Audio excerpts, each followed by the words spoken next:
В столице Южной Якутии также состоялось предварительное голосование за единого кандидата от партии на пост главы Нерюнгринского района. Работа избирательных участков началась с 8 утра. Явка составила около 10% от всего населения Нерюнгри.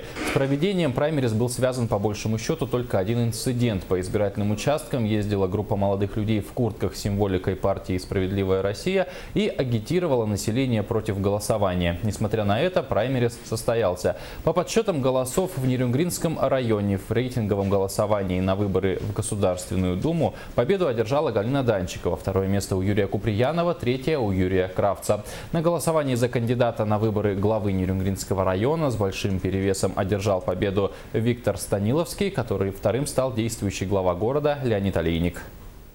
Для нас очень важно, каково мнение простого рядового человека, кого бы он хотел видеть, какие его качества интересуют, какие ожидаемые результаты он готов в последующем получать от деятельности, от работы кандидата.